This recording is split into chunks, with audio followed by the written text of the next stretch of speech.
So yeah, firstly, thank you for this opportunity to being here, to join engage and engage in the climate disinformation COP28 lab. So working in an international team is enriching due to the new perspectives. It's obviously that it brings, and every day we force and face problems in our way, from our, I don't know, perspective in our country and our region. For me, it's like the Europe. Poland for you is Egypt, the Middle East, Jordan, and for example, Lebanon. So the effects are exactly the same. Global warming, drying up rivers, the problem of water availability, migration, and so on and so forth. The main cause, of course, is the human activity, that extraction and burning fossil fuels. So during the lab, we noted that regardless the country or the region, the false claims are not much different. They undermine the relevance of climate change or the need for the global agreements like COP28 or the Paris Agreement, for example. And this information hits individuals and activities that also involves, for example, greenwashing or whitewashing image of companies or countries. So the question is why verifying information, why fact-checking is still important. And for me, it's because not everyone has these digital skills, digital knowledge or digital competence that as we have, as you, as journalists, as fact-checkers. And people on the internet perceived these posts, this disinformation as something relevant, as something obvious, as something clear. And these false statements, for them, they are true. And of course, it delays the climate action and the climate transformation, the transformation and energy transformation, obviously. Moreover, climate change is a complex phenomenon, and it's not easy to make simple stories about it, to describe it in the simple way. So I think that the workshop was the first step to join forces, to join efforts, but not only with Arab or European fact checkers, but I think even globally or I don't know, on the bigger scale.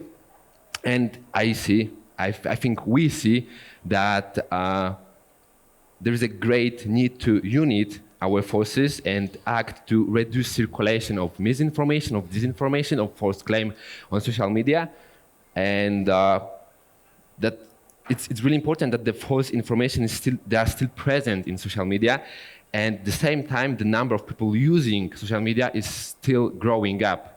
So let's try to join forces more often and figure out how to do it in the best way and build more bridges. I think so. Thank you, Alexi.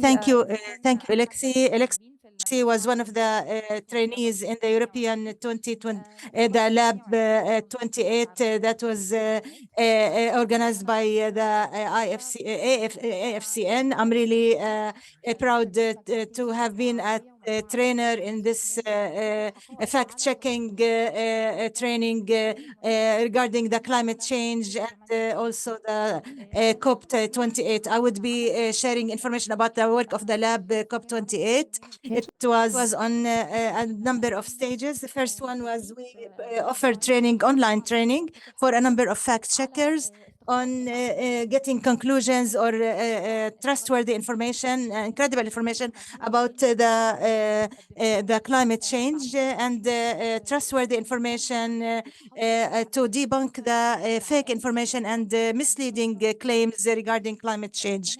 We also gave them offered a training on what's a COP COP28, what are the main files attached to it, the main cases or issues that we were discussing, also the main allegations regarding the climate change that is usually spread swiftly before the yearly or the annual conference on the climate change. All such claims rise. The other stage that we went through was that we started to help the young journalists or fact checkers to be proactive, to try to look for stories to fact check the false information regarding COP28. So we worked with them for more than 1 month to find to seek good stories and in addressing them.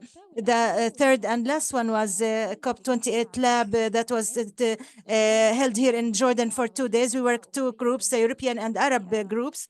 It was we came up with the best conclusion or result was the interaction and the communication between the two groups, not as opposed to each one working separately. So there was a big regardless, like Alexis said, regardless of your nationality or your country, there had been a lot of inclusion, a lot of communication and interaction.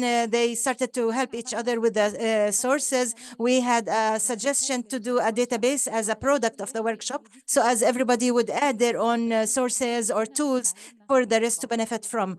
We learned a lot from each other. Thank you, Farah.